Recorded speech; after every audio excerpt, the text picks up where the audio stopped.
All right, well, I want to start with a tip. The best way to follow two incredible speakers like Laura and Manu is to distract the audience by showing an embarrassing childhood photo of yourself in braces and big glasses. So here it is. So I'm the child of immigrants from Taiwan, and like many other immigrants, I grew up in an intergenerational home with my grandma and my grandpa, and a whole bevy of Chinese aunts and uncles who were, some were related to me, some weren't, but all together they were my extended family. When I went away to college, it was the first time I was actually thrown into a community where most of my experiences were curated for me to live, learn, and be with other young people.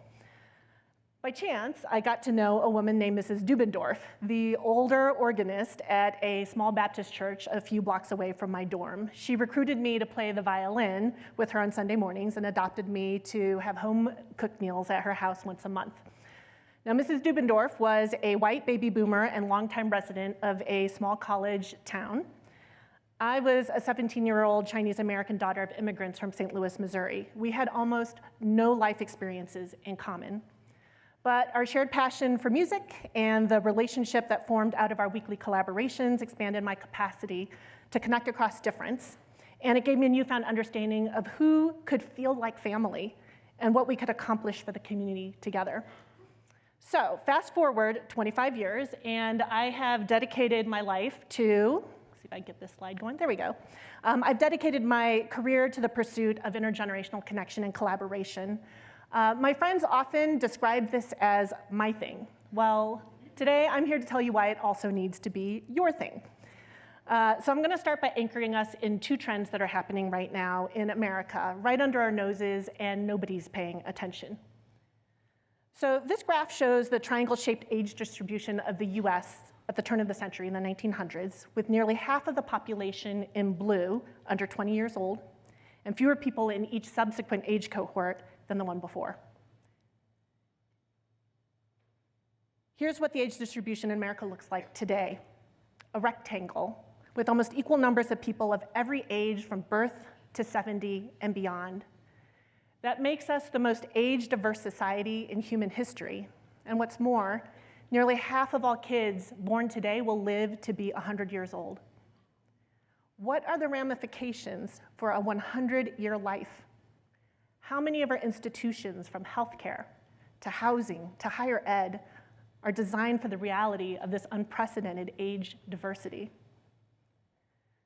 The second trend I want to talk to you about today is the fact that we are simultaneously the most age-segregated nation in history. While there are many examples of olders and youngers living together, much like my immigrant story, the institutions around us want to segregate us by age, often for the sake of efficiency.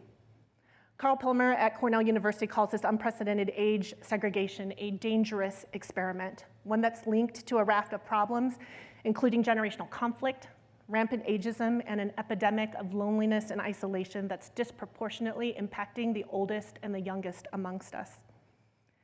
To make matters worse, our age divisions are causing us to miss an extraordinary opportunity to bring the generations together to help one another and combine our talents for the greater good. So the moment is ripe for what we call cogeneration, a strategy that brings older and younger people together to solve today's toughest problems, to bridge divides, to create connection, and to co-create a better future. The good news is that the data says we're at a tipping point. Our research with NORC at the University of Chicago uncovered pent-up demand for cogenerational opportunities. There was overwhelming consensus in the belief that cogeneration will make life better in America, and that it can reduce divisions in our society. People of all ages told us that they want more opportunities to work across generations for change, surprisingly Gen Z most of all. So what's preventing them from doing that? Every age group cited an inability to find opportunities to work with other generations, along with difficulty communicating with people much older or younger than them. But that anxiety about communicating across generational differences was 2 times stronger with Gen Z. 2 weeks ago, we published a new report sponsored by AARP and the Eisner Foundation on what young changemakers do and importantly don't want from older allies. Many of these young leaders began their professional work in high school or in college, driven by a frustration with society's problems. We repeatedly heard that to accomplish their goals, learning how to work with older adults was a must. But once again, there were common themes around the lack of intentional opportunities to build those bridges and concerns about their ability to navigate generational conflict in productive ways. So what does all of this have to do with higher ed and bridge building? Well, with as many 17 as 70-year-olds in search of a path to purpose, connection, and economic stability, many youngers and olders are going to look to higher education for solutions. But the majority of young people's education is devoid of meaningful interaction with older generations, let alone intentional opportunities to work side by side, even as they need to develop skills to succeed in a 5-generation workforce. And despite the growing prevalence of programs on campuses for older adults who need to learn and earn longer, the vast majority of those initiatives are themselves age siloed, with little to no intentional pathways for bringing the generations together around shared purpose and problem solving. Instead of perpetuating generational showdowns, campuses can become central squares for preparing younger and older generations to learn, to serve, to work, and to live together. So in the fall of 2022, N.J. Pierce, who's a boomer at Harvard Advanced Leadership Institute, and Aisha Emerson, who was a Gen Z undergraduate at the time, met in a class. One day, Aisha lobbed a provocative question at N.J.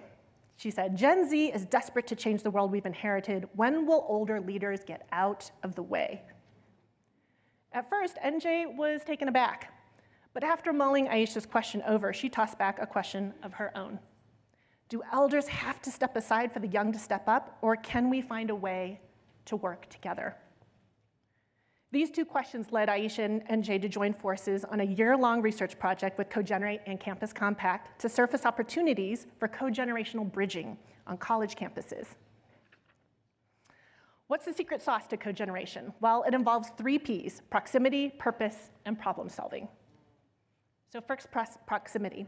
I promise you, if you pay attention, there are unseen older adults embedded in and around your university or college community who are ready and willing to connect with younger students, but need some structure to walk into. Commit to have an exploratory conversation with your university's exec ed or midlife transition program, the Osher Lifelong Learning Institute, your alumni association, or neighborhood senior center, churches, or nonprofits. And don't forget the best-kept secret of national service, your local AmeriCorps seniors volunteers who are all 55 plus and represent 140,000 of the 200,000 AmeriCorps members Michael Smith mentioned this morning. Second, purpose.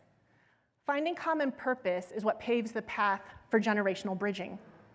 2 years ago, Maya Lamb, a senior at Bowdoin, formed a friendship with Jane, an 86-year-old Brunswick resident, who Maya now considers one of the most important relationships she's made in college. Here's how Maya describes the journey in her own words. Jane and I connected through a program at a community rec center for older adults in Brunswick. The program, Calls to Homebound Elders, really should have been titled Calls to Homesick, Lovesick, Sick of School, Sick of You Get the Point college students. Maya says that while her friendships and interests at school fluctuated, Jane's willingness to listen stayed consistent. Maya didn't want to keep this relationship to herself, so she launched a classic advice column in the school paper with a twist. Students anonymously send in questions about anything: school, friendships, jobs, relationships. And then every 2 weeks, Maya submits these questions to Jane and her other homebound friends, who write back with advice. Maya says, I've come to realize that although Jane is many years older than me, she is teaching me how to be young. We are the future only because of previous generations that helped shape us. If you have a program that fosters intergenerational relationships, take the next step and expand on shared purpose and mutual benefit. Third, problem solving. The holy grail of cogeneration is to bridge divides through cross-generational collaboration and problem solving. 2 years ago, Arizona State University's Lodestar Center launched the Cogen Service Academy as part of a Cogenerate initiative to age integrate national service. Small, multi-generational volunteer teams of students, older community members, and public allies worked together over a 5-month period to design and implement a service project.